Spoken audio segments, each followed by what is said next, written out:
अस्सलामुअलैकुम, welcome to my channel in gossips with Sam. जी, तो आज मैं आप लोगों को बताऊंगी types of help in Islam. ठीक है, आप लोग भी सोचेंगे क्या टॉपिक है कि इस्लाम में हेल्प्स की टाइप्स आ गई हैं। तो बात सारी ये है कि हेल्प से मुतालिक हमारे माइंड्स में ये है ना कि दौलत ही होगी तो हम किसी की मदद कर सकते हैं, मतलब हम वेल्दी पर्सन यानी रीच पर्सन होंगे तभी हम किसी की मदद कर सकते हैं। तो ऐसा नहीं है, हर कोई अमीर गरीब सब एक दूसरे की मदद कर सकते हैं और सवाब ले सकते हैं। और बल्कि मुझे ऐसा लगता है पैसों की मदद से ज़्यादा अगर आप इस तरह की हेल्प करेंगे तो ज़्यादा सवाब मिलेगा, ऐसा कुरान में भी है। ठीक है, आपको मैं बताती हूँ कि किस तरह से बिना पैसों के भी मदद की जा सकती है। बट सबसे पहले मैं पैसों वालों की बात करना चाहूँगी जो पैसों से मदद करते हैं। ठीक है, अच्छा जी, ये हदीस है कि because wealth also belongs to Allah सुबहान, मीन्स के जो दौलत है ना वो भी अल्लाह से बिलोंग करती है। अच्छा, पहले मैं आप लोगों को कहना चाहती हूँ कि अगर आपने मेरा चैनल अभी तक सब्सक्राइब नहीं किया तो मेरे चैनल को सब्सक्राइब कर लीजिए और बेल आइकन ऑन कर लीजिए ताकि मेरे हर आने वाली वीडियो आपको आसानी मिल सके। चलें जी, अपने टॉपिक पे करती हूँ मैं बात। जी, वेल्थ की मैं बात कर रही हूँ कि मनी जो है एक तरह से रिस्पॉन्सिबिलिटी है जिनके पास है। और अगर आपको ऐसा लगता है कि आपके पास जो मनी है और उससे आप किसी की हेल्प कर रहे हैं तो वो आप हेल्प नहीं कर रहे हैं, आप सिर्फ बाय सोर्स आप अपने माइंड से निकाल दीजिए। अगर आपको ऐसा लगता है कि आपके पास पैसा है, आप किसी की मदद कर रहे हैं मदद, पर एक तरह से आप कोई उसकी वैसी हेल्प नहीं कर रहे। ठीक है, जैसे एक तरह से मतलब अब जैसे फॉर एग्ज़ाम्पल अगर जैसे मुझे अपना कोई पार्सल भिजवाना है पंजाब, ठीक है, सारा पैसा और जो भी चीज़ें हैं मतलब मटेरियल भिजवाना है वो मैंने दे दिया TCS वाले को। अब वो इंसान क्या एक ज़रिया है, सामान उस शख्स के पास पहुंच गया जिसको ज़रूरत है। तो इसी तरह से जो अमीर है वो सिर्फ सोर्स है, बाय सोर्स कहते हैं ना, या बज़रिए उसके ज़रिए इसके ज़रिए, तो सिर्फ आप एक ज़रिया हैं। ठीक है, दौलत जो है एक तरीके से आपके पास जो है ना उस आपकी जो दौलत है मतलब जो भी माल है उसके अंदर गरीब का जो है एक पार्ट है जो आपको अदा करना है। ठीक है, यानी उसका हिस्सा है आपकी दौलत के अंदर। तो यहाँ पे बात क्लियर हो गई। और पैसों से हेल्प करने वालों का ये भी है कि वो कोई एक्सपेक्टेशंस ना रखें इन रिटर्न, यानी कि हम उनसे कोई उससे वसूल करें और कोई दूसरी उसकी तरफ से मदद यानी हमने उसकी की मदद। ठीक, यहाँ पे बात हो गई ये क्लियर। अच्छा जी, कुरान ने हेल्प करने वाले पीपल्स यानी लोगों के लिए कहा है कि अगर आपको मदद करनी किसी इंसान की तो आप ऐसे भी कर सकते हैं कि इन प्राइवेट यानी प्राइवेट सिचुएशन में आप किसी दूसरे इंसान के लिए मदद करें जिसकी सिचुएशन कंडीशंस आपको पता चल जाए। सुभान अल्लाह, मतलब कितना आसान तरीका ना, यानी बिना पैसों की भी मदद की जा सकती है। नबी करीम सल्लल्लाहु अलैहि वसल्लम ने जो मदद की हैं वो सारी पैसों से नहीं की, अपने हुस्न अखलाक से की हैं, लोगों को मैं सलाह करवा के की हैं, लोगों से अपने वादे पूरे करके किए, लोगों को अच्छा मशवरा दे के की है, मतलब लोगों के मसले हल करें। तो उनके पास दौलत नहीं थी, जैसे कि मैं अपनी प्रीवियस वीडियोस में भी कहती हुई आई हूँ। तो बिना पैसों की भी मैं वीडियो बना रही हूँ, आपसे बात कर रही हूँ, आप लोगों से कम्युनिकेट हो रही हूँ, अपने जो मुझे लगता है ठीक मैं आप तक पहुँचा रही हूँ। आप सुनेंगे, आप तीसरे पर्सन को बताएंगे, यानी इसका सवाब आपको भी मिलेगा मुझे भी मिलेगा। हम तीनों क्या कर रहे हैं, एक दूसरे की मदद कर रहे हैं। मैं आपको बता रही हूँ, आप इस मेरी सारी बातें किसी और को बताएंगे, आपको उसको मुझे, जितना सिलसिला आगे जाता रहेगा आपको मुझे इसका सवाब मिलता जाएगा। यानी हेल्प कर रहे हैं हम विदाउट मनी इस इन्वेस्टमेंट। ठीक है, तो कितना आसान है ना, मतलब कि जैसे जो लोग मदद नहीं कर सकते, जिनके पास पैसा रुपया नहीं है, तो उनका माइंड क्लियर करने के लिए मैंने वीडियो बनाई कि अपनी ज़िंदगी में छोटी छोटी हेल्प्स कीजिए। किसी का कोई मसला है तो अच्छी एडवाइस दीजिए। ठीक है, और जिनका अखलाक अच्छा नहीं है उनका अखलाक दुरुस्त करने की कोशिश करें, लोगों को इस्लाम की तरफ लाने की थोड़ी सी कोशिश कीजिए जो आप कर सकते हैं।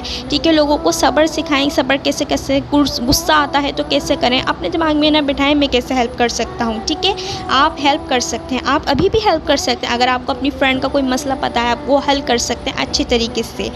बात सारा मेरा कहने का ये है कि जब आप किसी की हेल्प करेंगे ना तो आपकी जो फीलिंग्स है वो गुड हो जाएंगी, यानी हेल्प करने के बाद फिर आपको ये होगा अब मैं और ज़्यादा जो है मदद करूं किसी की। जैसे कि मैंने पहले कहा था कि हम तौबा इस्तग़फ़ार करेंगे फिर और जुस्तजू यानी लगन बढ़ती चली जाएगी और हमारी खुद ब खुद हेल्प, हमारे जो मसले ना वो अल्लाह सुब्हान तआला की तरफ से खुद ब खुद हल होते चले जाएंगे इंशाअल्लाह। मदद करें किसी की तो ये भी हदीस है कि एक हाथ से दे तो दूसरे हाथ को पता ना चले। तो ये सब बातें याद रखा करें देते हुए। और जो कोई शख्स इस दुनिया में किसी इंसान की मुश्किल हल करेगा तो मरने के बाद यानी हेयर आफ्टर लाइफ नहीं कहते हम जिसे, मरने बाद वाली ज़िंदगी, तो अल्लाह ताला उसकी वहाँ पे आसानी पैदा फरमाएगा। ठीक, अपनी ज़िंदगी में कोई ऐसी चीज़ को छोड़ दीजिए जिसके लिए आप लोगों को ये है कि ये मुझे मिल जाए, लेकिन वो अगर आपके लिए ठीक ना हो, कोई चीज़ पसंद इंसान हो या कोई भी चीज़ हो तो उसको छोड़ दीजिए और उस चीज़ को एक्सेप्ट कर लीजिए जो जिसमें आपका काम भी हल हो जाए और दूसरे का भी फ़ायदा हो जाए, यानी सवाब का सवाब भी और हेल्प मदद की हेल्प भी हो जाए। किस तरह बताती हूँ मैं आपको। पहले तो मैं ये कहना चाहूँगी कि जैसे हम सबको पता है कि हमें अपनी लाइफ में कुछ ऐसी चीज़ अपनी पसंदीदा छोड़ देनी चाहिए कि जब हम मरें तो हमारा अल्लाह जब हमसे कहे, मुखातिब हो कि बंदे तूने उस दुनिया में, उस फ़ानी दुनिया में मेरे खातिर क्या छोड़ा, तो हम ये कह सकें कि मैं फ़लाँ को पसंद करता था, मैंने उसको छोड़ दिया, या मुझे फ़लानी चीज़ पसंद थी, या मुझे ज़्यादा पढ़ना था, या कुछ भी अच्छा पहनना ओढ़ना था, मैंने तेरे खातिर या कोई भी गुनाह वाला काम देखना करना छोड़ दिया, तो इस बिना पे भी हमारी बख्शिश हो जाएगी। ठीक, अच्छा, इसमें समझाने का था मेरा, हेल्प पे ही आती हूँ मैं। हेल्प किस तरह से की जाए इसके अंदर। जब आपको कोई बहुत ज़्यादा चीज़ें पसंद हो और आपके साथ कोई ऐसा शख्स हो जो अपनी ज़ात के लिए खुद से कुछ भी ना ले सकता हो, छोटी से मोटी चीज़ भी, तो आप अपनी किसी चीज़ को तर्क कर दें, छोड़ दें और उस शख्स को उस चीज़ दिला दें, यानी उसका मसला हल कर दें, उसको थोड़ा सा ही कर दें उसकी हेल्प। इसी तरह अगर जैसे आपकी लाइफ में कुछ इस तरह का है, अगर आप किसी को पसंद करते हैं, ठीक, और आपको फ़ोर्स किया जा रहा है आप फ़लाँ से यूँ कर लो, मतलब कुछ भी आप समझ गए होंगे, और जिसके अंदर उस शख्स का मसला भी हल हो जाएगा और आपको सवाब भी और आपका ख़ुद का काम भी हल भी। तो मतलब आप हमें ना अपने दीन को लेके चलना चाहिए, हमें ये सोचना चाहिए जिससे अल्लाह राज़ी हो। अगर हम इन चीज़ों को पहले रख लेना, जिससे अल्लाह राज़ी हो, हमें ऐसे ही काम करने, ऐसी नेकियां, ऐसी हेल्प करनी है, तो हम बहुत कुछ कर सकते हैं अपने लिए भी और दूसरों के लिए भी। हेल्प होती है इस तरह की, ज़रूरी नहीं होता पैसा ही होगा तो सब कुछ होगा, बिना पैसों के भी अच्छी नीयत से, अच्छी सोच से, इस्लाम को समझ के, इस्लाम के दायरे में रहते हुए, एक दूसरे का ख्याल रखते हुए बहुत सी मदद की जा सकती है।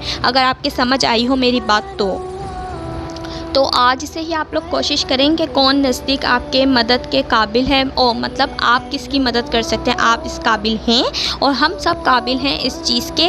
मुझे ही देखें, मैं वीडियो बना रही हूँ, जैसे स्टार्ट में बीच में भी मैंने कहा, इसी तरह आपको भी मुझसे ज़्यादा अगर कोई मालूमात है आपके दिमाग में और किसी तरह की हेल्प आ रही है, विदाउट मनी की मैं बात कर रही हूँ, क्योंकि मनी को ही इंसान ने हवा बनाया हुआ है। मनी है तो अमीर हैं, मनी है तो ज़्यादा पढ़े लिखे हैं, मनी है तो हम किसी की मदद कर सकते हैं वगैरह वगैरह, मनी है तो इज़्ज़त है। आजकल तो ये कहते हैं ना, पैसा है तो इज़्ज़त है, तो ऐसा कुछ भी नहीं है इस्लाम में, ऐसा कुछ भी नहीं है। इस्लाम को भी थोड़ा सोचें, इस तरह का नहीं है फजूल दुनियादारी की बातों में हम लग गए, ठीक है। तो बिना पैसों के भी बहुत कुछ हो सकता है, और सबसे अच्छी मदद वही है जो अभी लास्ट में मैंने आपको बताई हैं, जिससे किसी की ज़िंदगी का मसला हल हो जाए, किसी का घर बस जाए। अब जिससे सैलाब ज़दगान, आप उनकी बहुत बड़ी कुछ हेल्प करें। छोटी छोटी रकम तो हर कोई देता है, तो सबसे अच्छी चीज़ है उनके लिए दुआएं की जाएं, ठीक है। दुआओं से में भी बहुत ज़्यादा असर होता है। आप दुआ करें उनके लिए, उनकी तरफ से उनका नाम लेके आप सदका खैरात भी कर सकते हैं, ठीक है, जितनी भी आपकी हैसियत हो। तो बहुत ज़्यादा तरीके हैं हेल्प करने के। अगर कोई शख्स दूर है, सैलाब ज़दगान ज़ाहिर है वो अपनी जगह पर है, हम अपने घर में, बट हम उनकी इस तरह मतलब दुआ मांग के भी कर सकते हैं इन प्राइवेट, जैसे कि हदीस है, मैंने आपको स्टार्ट में बता दिया। आपको मेरी वीडियो समझ आई हो तो मुझे ज़रूर बताइएगा। मैं सिंपली टॉपिक से लेकर आती हूँ ऐसे जो हमारी लाइफ का मसला हल कर सके इस्लामी लिहाज से, और हम अपने इस्लाम को आसानी, मतलब जो सिंपल तरीके ना उनको सोचें समझें, बहुत ज़्यादा डिफ़िकल्ट ना बनाएं अपनी जैसे हर चीज़ को, फिर हम सोचें इस मतलब हमारे इस्लाम में तो यूँ है, इस टाइम ये टाइम, तो ऐसा कुछ भी नहीं है। बहुत सिंपल आसान है सब कुछ, अगर समझें तो चलें जी, यहाँ होता है मेरी वीडियो का अख्तिताम। मेरी वीडियो अच्छी लगी तो कर लीजिएगा लाइक और चैनल को रखिएगा सब्सक्राइब फॉर मोर वीडियोस। मैं वैसे भी व्लॉग्स बनाती हूँ, अभी आज मैं कहीं जाऊँगी तो शायद वहाँ का भी बनाओ, तो कमेंट्स में बताएगा कैसी लगा है आपको मेरी ये बात। वीडियो को लाइक रखिएगा, कमेंट्स में ज़रूर बताएगा ताकि मुझे अच्छा लगे, ताकि मैं और इम्प्रूव करके बैठूँ आप लोगों के सामने, और छोटी छोटी चीज़ें ही लाऊँ जिन पर अमल करना आपके लिए ख़ुद भी आसान हो, मुझे बताने में भी मज़ा आए, और आप लोग सब मेरे साथ कनेक्ट रहिएगा, ठीक है ना। अल्लाह हाफ़िज़, दुआओं में याद। अल्लाह हाफ़िज़।